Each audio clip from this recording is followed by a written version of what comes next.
Welcome to Module 7 on procrastination. Let's take time to get present.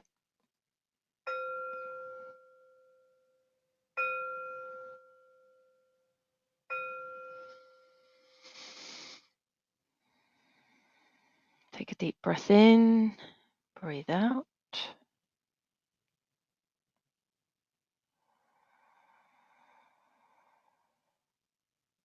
In, breathe out. Breathe in and breathe out. The next inhale, scan the body from head to toe. And then just check in with the mind.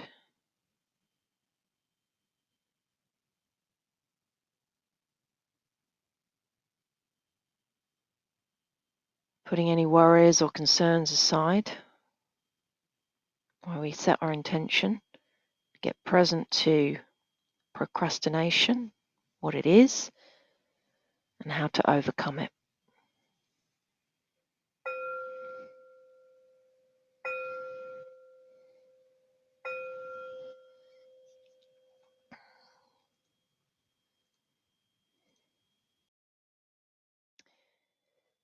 So, what did you take on last week from the time that you watched the last module about the inner child? And what results are you getting? Did you celebrate them?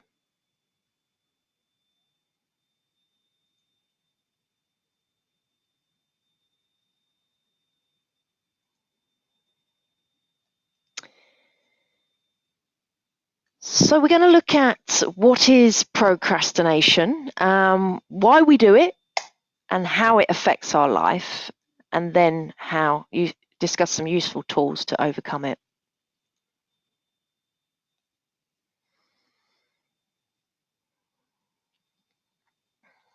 So what is procrastination? It's a long word. Takes a long time to say it. What is it? What actually is it in terms of how does it show up in our life?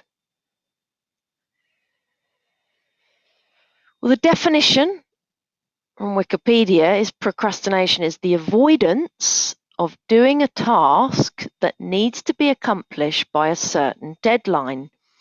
It's an intentional delay to starting and finishing a project despite knowing that it will have certain consequences.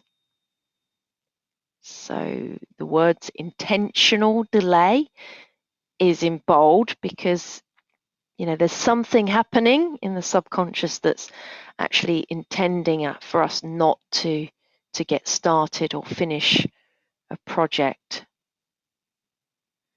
So let's look at some examples of procrastination.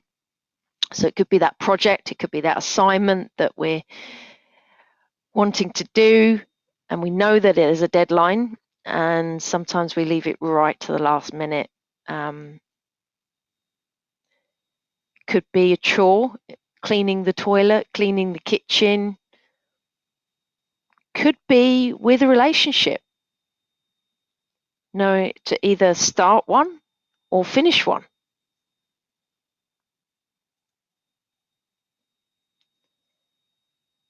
So 75% of individuals with ADHD were classified as chronic procrastinators. Procrastination is a pervasive problem among individuals with ADHD. That's for sure. So there's actually different types of procrastination though. So let's look at each one. So we have the perfectionist, the one that wants to get everything right. Every detail has to be right. Got to be A+, perfect. And because it has to be perfect, we don't actually get started. So, and we also don't get finished either. It's always ongoing. The dreamer. Number 2, the dreamer. What if this? What if that? Staring out the window. Yeah. Into the future. Yes, it will happen.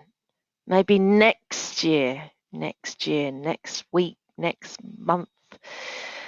Then we have the avoider. No, pushing away. It's the aversion coming in. I'll do it tomorrow. Yeah, no. Put it off for later. It's not the right time now. Then we have the crisis maker. Oh, I'm in debt and I can't pay the rent now, and this and that, and I've got debt chasing me. And then we got the busy procrastinator. No, too busy to meditate, too busy to do this, too busy to do that, too busy. One of the a famous comedian called it the too busy syndrome. And yeah, that's a form of procrastination. So what type of procrastinator most resonates with you? And is there anything that you are procrastinating on right now in your life? Let's take a moment to consider which type.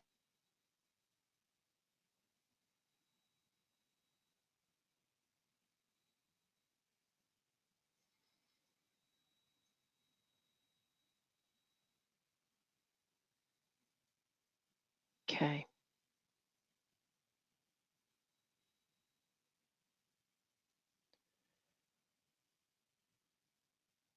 So here's a quote from Stephen Safran. Once you discover the reasons, you will be able to use more effective problem-solving strategies that will decrease the interference of procrastinations.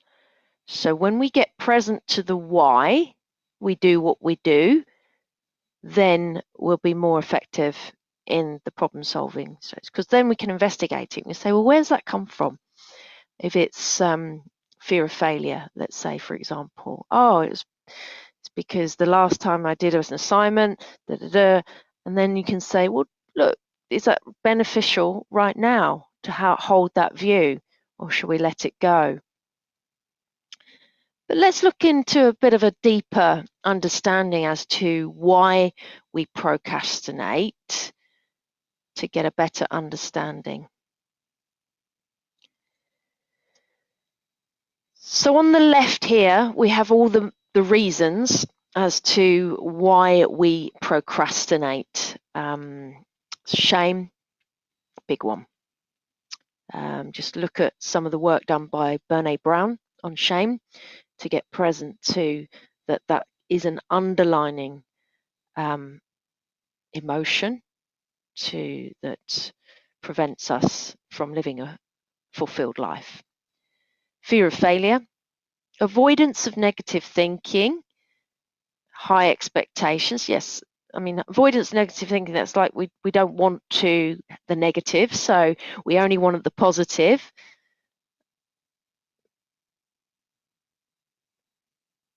And give an example of that in terms of when I've been doing some videos showing photography.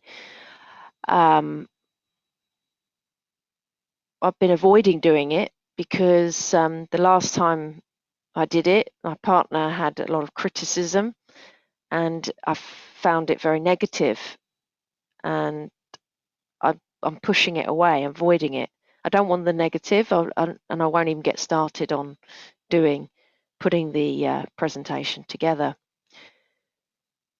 So there's no reward or realization on the consequences. We're not present to that. Overwhelming emotions. You can't find the right starting point. There's not enough sustained effort. And sustained effort is something that we can develop through mindfulness and concentration. Time. Yes, that relationship with time comes in again with this procrastination. Put it off until you have more time, more time. When will you have more time? Nobody knows, but we'll put it off. We'll put it off until we have more time. Sometimes we put happiness off. Oh, we haven't got time to be happy. We'll put it off. Delay it for the future date. We'll just put it in the diary. Yep, 2025 on this date. That's when we will be happy. Yeah. There's no time pressure or no accountability. So this is why it's quite hard when most entrepreneurs have ADHD, and if there's no time pressure to get things done or no accountability, this is where coaching comes in, then we don't do it. We just don't do it. We don't feel that pressure of time. We're left with our own autonomy and to just go with the flow and blow around in the wind. Whereas if we have a third party, someone who is a coach that's ringing us up, we're having a meeting every week. Have you done this? How have you done this? How are you getting on with this? Then they're holding you to account for what you said. So when you don't have that, it can lead into procrastination and you start to delay tasks till tomorrow. There's also anxiety that's developed around a project or a task. There's aversion to starting it, and you think that you have plenty of time. And this perfectionism as well comes in. So that's why we do what we do, okay? But how does it actually affect our life?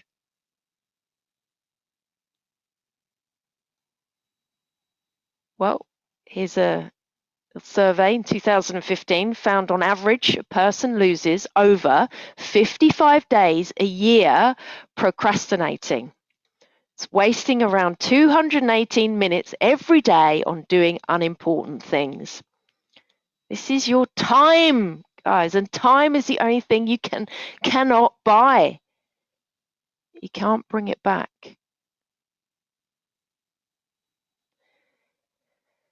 Increased stress. That's, putting things off to the last minute or doing that assignment the night before it has to be handed in creates more stress on the body and the mind. And the body keeps the score.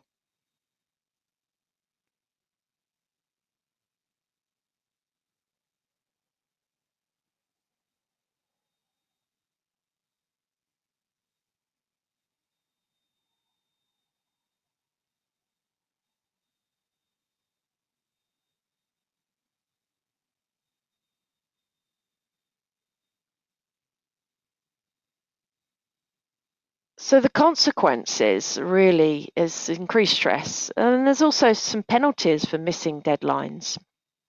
If we don't return or pay that parking fine by a certain date, then it doubles. More importantly, is it impacts on relationships when integrity is out. The final product is not as what it could have been because you're not allowing accepting criticism to come in or being willing, being too attached to the outcome. And overall, it's increasing your suffering and you feel worse. So take a moment to ponder on the consequences of procrastination on your life and just share with the group.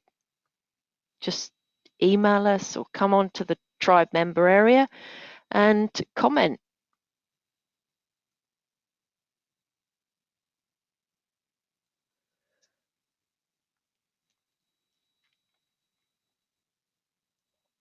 So now we know what procrastination is and why we do it. Let's look at how we can overcome it.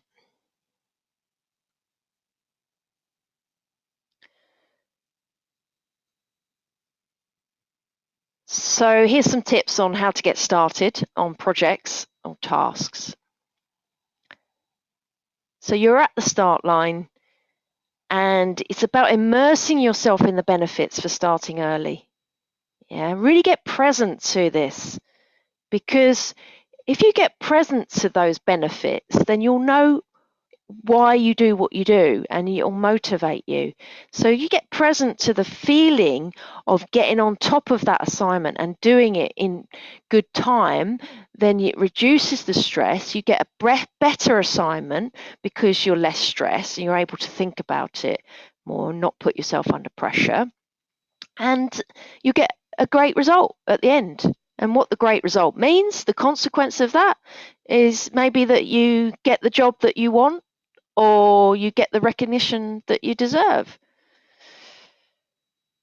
Practice self-compassion. Allow yourself to fail, because if we don't learn to fail, we fail to learn. Break down the tasks into small chunks. This is a really good one to get started. So just start off with something small, just to get yourself in motion on the project. Set realistic goals. Don't say, right, I'm going to spend today on it and I'm going to get it finished in one day, if you know that that's unrealistic, because all it's going to end in is you blaming yourself and being upset with yourself because you haven't done what you said you're going to do. Plan breaks so you spend short sessions on tasks. Visualize the deadline and the consequences if you don't meet it. So start to weigh up the pros and cons.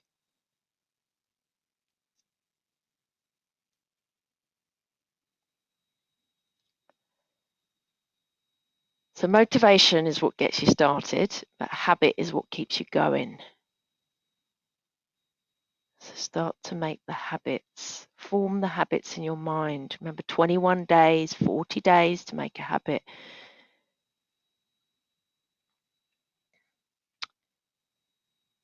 So let's look at some other tips for the perfectionist, and we're going to go through each type of procrastinator and look at the tips. So if you are a perfectionist, be clear on the purpose. Assign a time limit to each task, summarize key information, reduce distractions, allow for failure, and get present to that. Without it, we don't learn. You've never seen a baby learn to walk without falling, have you?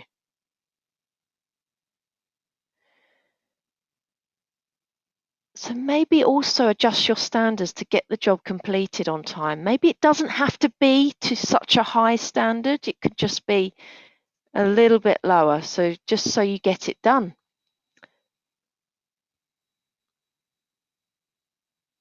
Charles Dickens. My advice is to never do tomorrow what you can do today. Procrastination is a thief of time.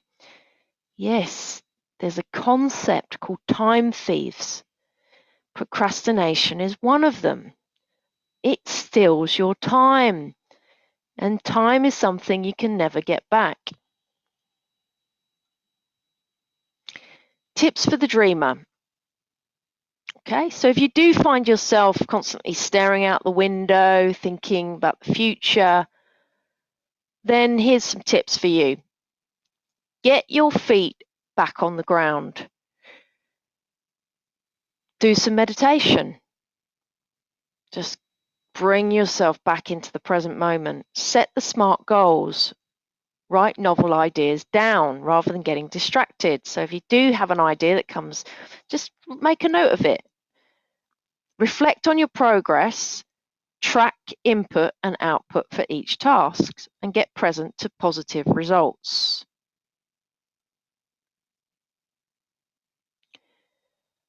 Following through is the only thing that separates dreamers from people that accomplish great things.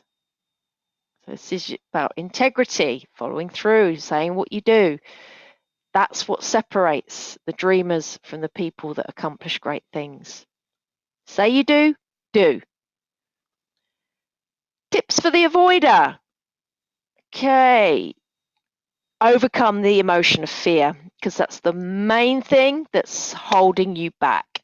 Stop worrying about what other people think.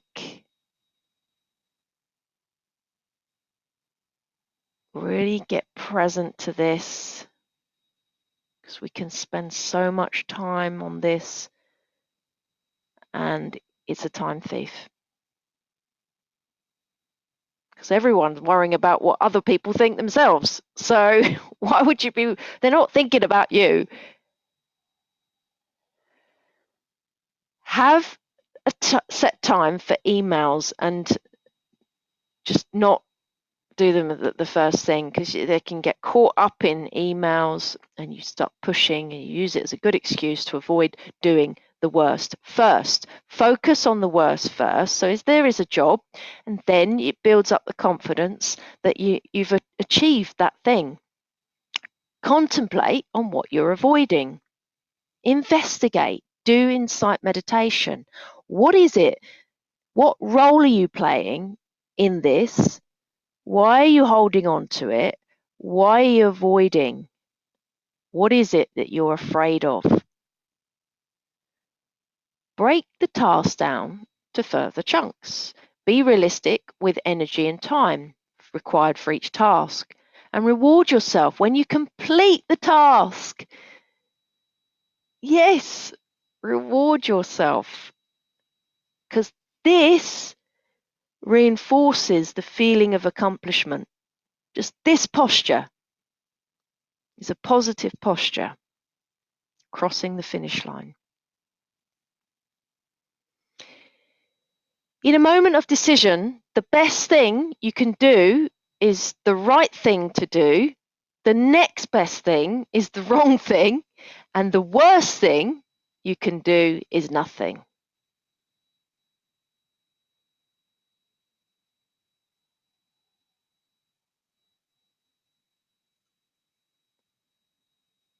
Remember, the only difference between success and failure is the ability to take action.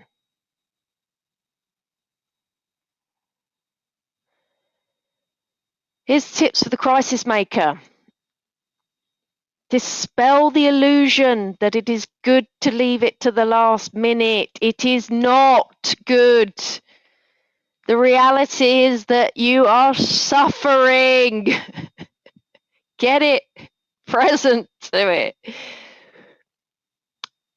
Make the consequences visual. Okay, so if you're doing a project, and if this project doesn't get done, you could lose your job. So you put a picture of the job center up, and you see that as a visual. Try using the Pomodoro technique to manage time better. So the Pomodoro technique is the tomato timer. So you've got a job to do, you set the timer for 20 minutes, and when the timer goes off, you stop. Give your brain a break to increase productivity. Drink more water. Have a break. Get present to the benefits of having more time to complete a task. Give yourself more time. Why do we have to do everything instantly? We're not superhuman. We're human beings. Give yourself permission to be human. Reward yourself every time a crisis is avoided. So keep doing this. So when you don't get into the being in that crisis, reward yourself and say, I didn't fall into the drama triangle. I didn't do that this time. Great. Yes. Reinforce it. Remember, 21 days, 40 days to make a habit. Got to keep reinforcing it. It's not just a one-off.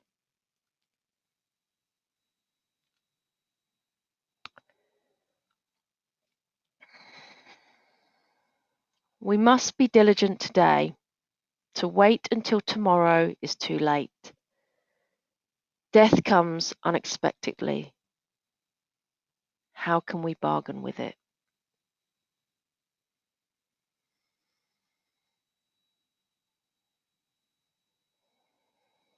We can't negotiate death.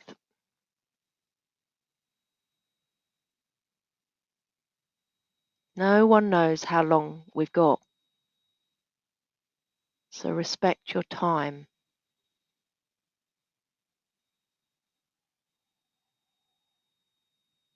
And do the work and avoid procrastination. So the final one is the tips for the busy procrastinator. So get your priorities in order.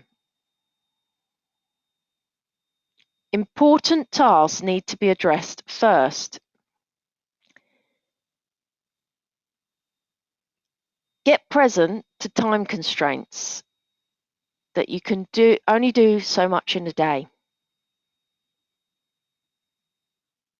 This is where, if you look at the template for the day planner, you have the 3 must-dos. You put the 3 must-dos down. Get those done, that's good enough.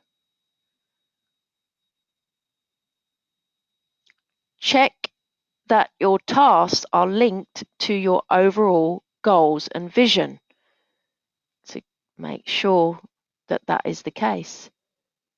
Why waste time on things that are unimportant and they don't help you get to the goal? So identify the purpose of your task and the expected outcome. Important tasks are the ones that add value in the long run.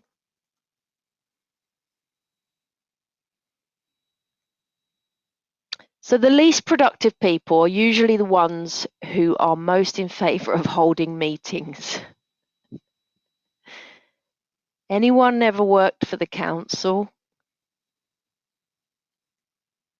or a government organisation?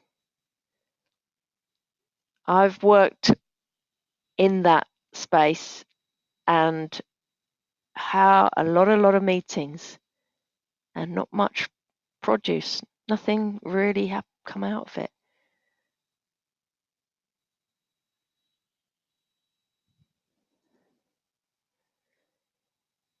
Take a moment to see what you can do to reduce procrastination in your life. How can you stop this time thief?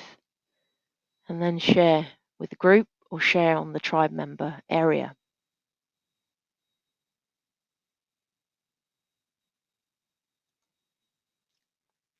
Now here's your invitation to do the work.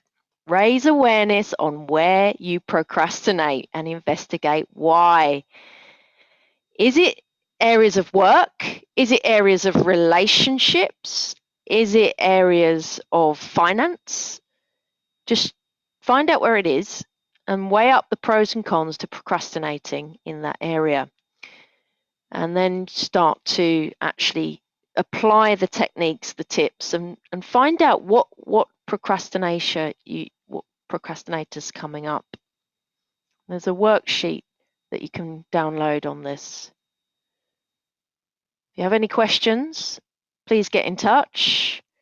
Always willing to listen and hear your feedback, how we can make the world better. But start making your world better now by getting present to procrastination and how it affects you in your life because of this. Do you want to become a prisoner of the past or a pioneer of the future?